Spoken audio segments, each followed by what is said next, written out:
वज़ीर-ए-आज़म शहबाज शरीफ ने कहा है कि मौसमियाती तब्दीलियों के हवाले से कर्ज मौसमियाती तब्दीलियों से निमटने का हल नहीं है। वज़ीर-ए-आज़म ने अक़वाम मुत्तहिदा की जनरल असम्बली इजलास के मौका पर मौसमियाती तब्दीलियों से मुतालिक सरबराह इजलास से खिताब में कहा, पाकिस्तान ग्रीन हाउस गैसेज में कमी के लिए अमली इक़दामात कर रहा है। वज़ीर-ए-आज़म ने कहा कि पाकिस्तान में मुतबादिल तवानाई और ग्रीन एनर्जी को फ़रोग़ दिया जा रहा है। माहौलियाती तहफ़्फ़ुज़ के लिए तरजीही बुनियादों पर शजरकारी की जा रही है।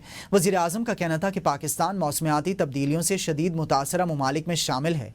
2022 के सैलाब में पाकिस्तान ने $30 अरब से ज़ायद का नुकसान उठाया। विद होल्डिंग टैक्स पर इस्लामी नज़रियाती काउंसिल का यू टर्न तसीह नामे के उन्वान वजाहत जारी। वजाहती बयान में कहा गया है कि काउंसिल के इजलास विद होल्डिंग टैक्स को गैर शरई करार देने का फैसला नहीं हुआ। चंद अराकीन ने इस पर इब्तदाई बहस की और जिसमें अराकीन के आरा मुख्तलिफ थीं। चुनाचे फैसला हुआ कि अगले इजलास में इस पर सेर हासिल बहस की जाएगी और मुतलका माहिरीन से राय ली जाएगी। इससे पहले इस्लामी नज़रियाती काउंसिल के जारी करदा एलामिया में बैंक से रकम निकालने पर आयद विद होल्डिंग टैक्स को गैर शरई करार दे दिया गया था। ज़राए के मुताबिक FBR ने काउंसिल के फैसले को चैलेंज करते हुए सुप्रीम कोर्ट जाने का ऐलान किया था। इससे पहले इस्लामी नज़रियाती काउंसिल के इजलास में दियत बिल की तरामीम मुस्तरद शरई मिक़दारें बरकरार रखने का मुतालबा किया गया। काउंसिल ने हिलाल इंसुलिन के इस्तेमाल और इंसानी दूध के ज़खायर पर कानून साजी की अहमियत पर जोर दिया।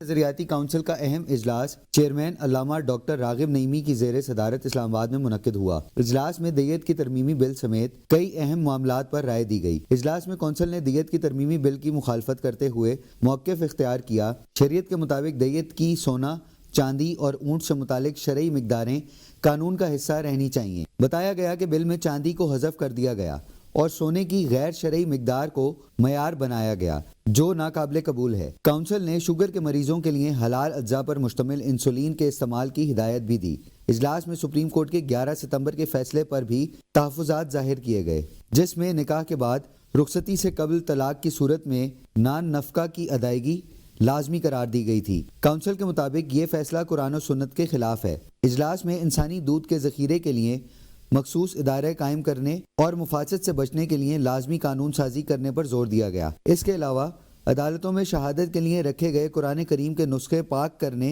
और इनके लिए मुनासिब कानून साजी की हिदायत भी जारी की गई। इस्लामी नज़रियाती काउंसिल ने वाज़ेह किया कि कानून साजी के हर मरहले पर कुरान और सुन्नत के मुताबिक तकाज़ों को मद्देनज़र रखना रियासत और हुकूमत की जिम्मेदारी है।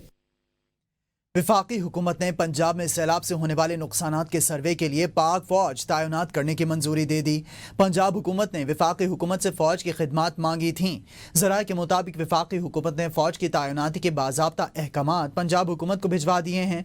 पंजाब के 27 अजला में सैलाब नुकसानात सर्वे हो गया है। हुकूमती ज़राए के मुताबिक पंजाब में फौज की तैनाती सैलाब के नुकसानात के तखमीने के लिए मुश्तरका सर्वे टीम का हिस्सा है। सर्वे में जानो माल, फसलों, मवेशियों, इंफ्रास्ट्रक्चर को पहुँचने वाले नुकसानात का तायुन किया जाएगा। पेशावर में आटे की कीमतों में एक बार फिर इजाफा कर दिया गया। शहर में 20 किलो मिक्स आटे का थैला 2150 रुपये और फाइन आटे का थैला 2300 रुपये में फरोख्त होने लगा है। आटे की कीमतों में इजाफे पर शहरी परेशान हैं। शहर में नान भाइयों ने रोटी का वजन भी कम कर दिया है। आटा डीलर्स ने आटे और गंदम की सप्लाई पर पाबंदियां खत्म करने और चेक पोस्टें हटाने का मुतालबा कर दिया है। फ्लोर मिल्स एसोसिएशन ने हुकूमत पंजाब से फौरी इक़दामात का मुतालबा कर दिया है। लेकिन ज़्यादा जो डैमेज हुआ है, ज़्यादा नुकसान हुआ है वो पंजाब में हुआ है, और पंजाब में भी दोनों तरफ हुआ है। और ये भी हम इस पे भी काम कर रहे हैं कि हम डूबे हैं कि हमें डुबोया गया है। लेकिन सबसे ज़्यादा नुकसान तो फसलात का हुआ है। मोहतरमा, अगर आपको नहीं पता था तो आप चंद किसानों को बुलाकर पूछ लेती। पाकिस्तान में एक ही ऐसा प्रोजेक्ट है जिसकी पूरी दुनिया तारीफ़ करती है, और वो है बेनज़ीर इनकम सपोर्ट प्रोग्राम। तो इसका मतलब है कि IMF का भी ये एक बहाना था आपका। असल में तो आप ये एक बहाना है, असल में आपने किसान का गला दबाना था। आज़ाद कश्मीर ज्वाइंट अवामी एक्शन कमेटी और विफाकी वज़रा के मुज़ाकरात 13 घंटे जारी रहने के बावजूद डेडलॉक का शिकार हो गए। विफाकी वज़रा का मौक़िफ़ था कि अवामी हुकूक मिनवन तस्लीम करते हैं, लेकिन आइन से मावरा मुतालिबात नाकाबिल कबूल हैं। एक्शन कमेटी ने हुकूमत पर मुतालिबात तस्लीम ना करने का इल्ज़ाम आयद किया है। मुज़ाकरात की नाकामी के बाद कमेटी ने 29 सितंबर को पुरअमन एहतजाज और पहिया जाम हड़ताल की कॉल दे दी है। Welcome back. आपको बताएं, वज़ीर आला पंजाब मरीम नवाज शरीफ ने सैलाब मुतासरा इलाकों के तालिब इल्मों के लिए खुसूसी पैकेज की मंजूरी दे दी। सैलाब मुतासरा इलाकों के तमाम तलबा की एक सेमेस्टर की फ़ीस मुआफ़ कर दी गई। सैलाब मुतासरा अजला के BS फर्स्ट ईयर के तलबा की दाखिला फ़ीस मुआफ़ कर दी गई। सैलाब मुतासरा मुजफ्फरगढ़, मुल्तान, लोधरा, बेहाड़ी, सियालकोट, नारोवाल, गुजरात, चिन्योट और कसूर के तलबा की साल अव्वल की फ़ीस मुआफ़ कर दी गई। सैलाब मुतासरा इन अजला में वाक़ तमाम यूनिवर्सिटीज़ में रजिस्ट्रेशन की आखिरी तारीख में 20 दिन की तौसी भी कर दी गई। होनहार स्कॉलरशिप के लिए दरख्वास्त देने की आखिरी तारीख भी 1 माह तक बढ़ा दी गई। वज़ीर आला पंजाब मरीम नवाज शरीफ ने सैलाब मुतासरा इलाकों के तलबा के वालिदैन की माली मुश्किलात कम करने और नौजवानों को सहूलत के लिए पैकेज दिया है। वज़ीर आला ने कहा कि सैलाब की तबाही के दौरान अपने बच्चों और बच्चियों की तालीम मुतासिर नहीं होने दूंगी। पूरी कोशिश जारी है कि सैलाब मुतासिरीन की पूरी मदद यकीनी बनाई जाए, जल्द बहाली और नुकसानात का इजाला किया जाए। विफाकी हुकूमत ने पंजाब में सैलाब से होने वाले नुकसानात के सर्वे के लिए पाक फ़ौज तैनात करने की मंजूरी दे दी। पंजाब हुकूमत ने विफाकी हुकूमत से फ़ौज की खिदमात मांगी थीं। ज़राए के मुताबिक विफाकी हुकूमत ने फ़ौज की तैनाती के बाज़ाब्ता अहकामात हुकूमत पंजाब को भिजवा दिए हैं। पंजाब के 27 अजला में सैलाब नुकसानात सर्वे हो गया और हुकूमती ज़राए के मुताबिक पंजाब में फ़ौज की तैनाती सैलाब के नुकसानात के तखमीने के लिए मुश्तरका सर्वे टीम का हिस्सा भी है। सर्वे में जानो माल, फसलों, मवेशियों, इंफ्रास्ट्रक्चर को पहुंचने वाले नुकसानात का तयन किया जाएगा। विफाकी वज़ीर तवानाई उवैस लगारी ने कहा है कि वज़ीर आज़म शहबाज शरीफ ने गिलगित बल्तिस्तान की आवाम और कारोबारी बरादरी के लिए कमेटी की तमाम सिफारिशात मंजूर कर ली हैं। सुसत ड्राई पोर्ट पर टैक्स का देरीना मसला हल कर दिया गया है। दरामद की जाने वाली अशिया पर sales tax, advance income tax और फेडरल एक्साइज ड्यूटी लागू नहीं होगी, ताहम कस्टम और रेगुलेटरी ड्यूटी बरकरार रहेगी। उन्होंने कहा कि कमेटी ने सिर्फ 1.5 माह में अपनी सिफारिशात पेश की, जिन्हें वज़ीर आज़म ने मंजूर किया। फैसले से गिलगित बल्तिस्तान में तिजारत को फ़रोग मिलेगा और आवाम को रिलीफ फराहम होगा। चेयरमैन FBR ने बताया कि नए तरीक़ाकार के तहत ये यकीनी बनाया जाएगा कि दरामदशुदा अशिया सिर्फ गिलगित बल्तिस्तान में इस्तेमाल हों। वज़ीर आला गिलगित बल्तिस्तान ने वज़ीर आज़म का शुक्रिया अदा किया, जबकि ताजिर बिरादरी ने भी एहतजाज खत्म करने का ऐलान किया। गिलगित बल्तिस्तान के अवाम का देरीना मुतालबा था कि उनके ड्राई पोर्ट के टैक्स और दीगर पॉलिसी मामलात में रिलीफ दिया जाए। ये कमेटी 17 अगस्त 2025 को कायम हुई और सिर्फ 1.5 माह की कलील मुद्दत में अपनी हतमी सिफारिशात पर पहुँच गई। वज़ीर आज़म पाकिस्तान मियां मोहम्मद शहबाज शरीफ से शेयर की। उन्होंने गिलगित बल्तिस्तान के आवाम के लिए और वहाँ की ट्रेडर कम्युनिटी के लिए और वहाँ से बेहतर ट्रेड का माहौल पैदा करने के लिए हमारी कमेटी की तमाम सिफारिशात को अप्रूव किया। मैं वज़ीर आज़म साहब का बेहद मशकूर हूँ कि उन्होंने सियासी बसीरत का मुजाहरा करते हुए इन सिफारिशात की मंजूरी दी है। शादियों पर करोड़ों रुपए खर्च करने वाले FBR के रेडार पर आ गए। 25 करोड़ रुपए की शाहाना शादी की तहकीकात जारी हैं। FBR के मुताबिक एक शादी पर $9 लाख यानी 25 करोड़ रुपए खर्च किए गए। FBR का लाइफस्टाइल मॉनिटरिंग सेल शादी पर अखराजात की तहकीकात कर रहा है। हुक्काम के मुताबिक दुल्हन के जेवरात पर $2,83,000 और मलबूसात पर $1,24,000 खर्च हुए। शादी की 6 रोज़ा तकरीबात में मारूफ DJ और कव्वाल बैंड शरीक थे। गैर मुल्की कंसल्टेंट्स ने तकरीब के इनेकाद में मदद दी।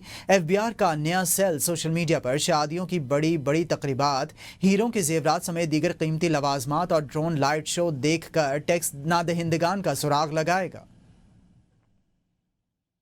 जजेस एक दूसरे के खिलाफ तौहीन अदालत की कार्रवाई नहीं कर सकते। जजेस को आइनी तहफ़्फ़ुज़ हासिल है, सिर्फ सुप्रीम जुडिशल काउंसिल कार्रवाई कर सकती है। सुप्रीम कोर्ट ने तौहीन अदालत केस में साबिक डिप्टी रजिस्ट्रार सुप्रीम कोर्ट की इंट्रा कोर्ट अपील पर तफसीली फैसला जारी कर दिया।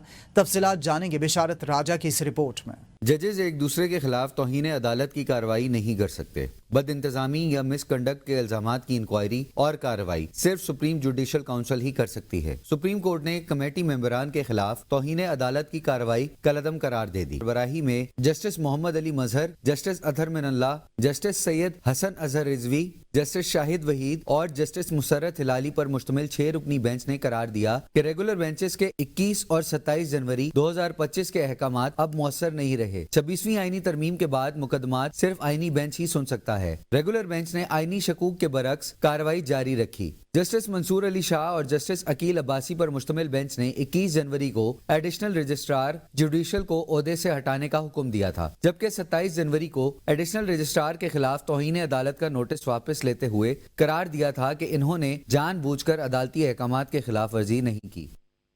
وزیراعظم شہباز شریف کی اقوام متحدہ کی جنرل اسمبلی کے موقع پر IMF کی مینیجنگ ڈائریکٹر سے ملاقات۔ پاکستان کی معیشت پر حالیہ سیلاب کے اثرات کو IMF جائزے میں شامل کرنے کا مطالبہ کیا۔ وزیراعظم نے IMF کی مسلسل حمایت اور اصلاحات میں تعاون کو سراہا۔ $3 ارب کے اسٹینڈ بائی ارینجمنٹ اور دیگر مالی معاونت پر شکریہ ادا کیا۔ وزیراعظم شہباز شریف نے کہا کہ پاکستان IMF کے اہداف کی طرف پیش رفت کر رہا ہے۔ کرسٹلینا جارجیوا نے سیلاب متاثرین سے ہمدردی کا اظہار کیا۔ پشاور میں وزیر اعلیٰ خیبر پختونخوا الیمین گنڈاپور اور PTI صوبائی صدر جنید اکبر کی سربراہی میں اہم بیٹھک۔ بانی PTI کی ہدایت پر 27 ستمبر پشاور جلسے کی تیاریوں کا جائزہ لیا گیا۔ وزیر اعلیٰ خیبر پختونخوا الیمین گنڈاپور نے کہا کہ پشاور جلسے کے لیے زیادہ سے زیادہ کارکنوں کو گھروں سے نکلنا ہوگا، جلسے کو ہر صورت کامیاب بنائیں گے۔ انہوں نے کہا کہ آپس میں اتحاد و اتفاق رکھیں اور کسی بھی قسم کی بیرونی سازش کا شکار نہیں ہوں گے۔ تمام عہدیداران اور ارکان اسمبلی کو خصوصی ٹاسک بھی سونپ دیے گئے ہیں تاکہ کارکنوں کو گھروں سے نکالا جا سکے۔ National cyber crime investigation agency نے فلک جاوید لاہور سے گرفتار کر لیا ہے۔ فلک جاوید NCCI کو 2 مقدمات میں ملوث تھیں۔ فلک جاوید کے خلاف ریاستی اداروں کے خلاف پروپیگنڈے کا مقدمہ درج ہے۔ فلک جاوید کے خلاف خاتون سیاستدان کے خلاف نازیبہ الفاظ استعمال کرنے کا مقدمہ بھی درج ہے۔ NCCIA کے مطابق فلک جاوید کو اچرا کے علاقے سے حراست میں لے لیا گیا ہے۔ پاور سیکٹر کے گردشی قرض میں کمی کے لیے 18 کمرشل بینک سے قرض کے حصول کے معاہدوں پر دستخط ہو گئے۔ بینک سے قرض کے حصول کے معاہدوں پر دستخط کی تقریب وزیراعظم آفس میں ہوئی۔ وزیراعظم یا محمد شہباز شریف معاہدوں پر دستخط کی تقریب میں نیو یارک سے ورچوئل شریک ہوئے۔ ذرائع کے مطابق معاہدوں کے تحت بینک سے 1225 ارب روپے حاصل کیے جائیں گے۔ معاہدوں پر بینکس اور سینٹرل پاور پرچیزنگ ایجنسی کے حکام نے دستخط کیے۔ معاہدوں کے تحت بینک سے قرضہ 6 سال کی مدت کے لیے لیا گیا ہے۔ حکومت قرض میں 637 ارب روپے سود ادا کرے گی۔ قرض کی رقم بینکس کو 24 سہ ماہی اقساط میں واپس کرے گی۔ ذرائع کا کہنا ہے کہ قرض کی واپسی بجلی صارفین پر آئے 3 روپے 23 پیسے فی یونٹ سر چارجز کی شکل میں ادا ہوگی۔ ذرائع نے مزید بتایا کہ جولائی 2025 تک پاور سیکٹر کا گردشی قرض 1661 روپے ہے۔ کھیلوں کے میدان سے آپ کو بتائیں کہ سابق پاکستانی بلے باز شاہد آفریدی نے کہا ہے کہ جنگیں پہلے بھی ہوئی ہیں، کرکٹ کو سیاست میں نہیں گھسیٹنا چاہیے، پڑوسیوں کے ساتھ اچھے تعلقات ہونے چاہیے۔ مودی شکست کے بعد بوکھلاہٹ کا شکار ہے۔ پاکستان نے جنگی محاذ پر بھارت کو تاریخی شکست دی۔ ہاتھ نہ ملانا، آپ نے پریزنٹیشن میں گئے، آپ نے پریزنٹیشن کو انڈیا کی پارلیمنٹ بنا دیا، تو شروع تو آپ نے کی ہے نا۔ پہلی دفعہ تو جنگ نہیں ہوئی، اس سے پہلے بھی جنگیں ہوئی ہیں، لیکن ایسا نہیں ہوا کہ شاہد آفریدی نے کسی سے ہاتھ نہیں ملایا ہو یا کرکٹ نہ کھیلی ہو۔ مودی جو اس وقت گلوبلی انڈیا کو جو جس طریقے سے دکھا رہا ہے وہ بہت نیگیٹو، جس طرح اس وقت کھیل رہے ہیں وہ کھیل اس لیول کا نہیں ہے۔ ٹھیک ہے، سری لنکا وغیرہ عمان وغیرہ کے خلاف تو آپ جیت جاؤ گے، لیکن بڑی ٹیموں کے خلاف کھیلنے کے لیے آپ کو ان تینوں ایریوں میں آؤٹ اسٹینڈنگ پرفارمنسز دینی پڑیں گی، تب آپ جیتیں گے۔ جس طرح کی کنڈیشن تھی میرے خیال میں شاہین کے ساتھ۔ ABN اسٹوڈیو سے اتنا ہی، حاضر ہوں گے 9 بجے کے ہیڈ لائنز کے ساتھ۔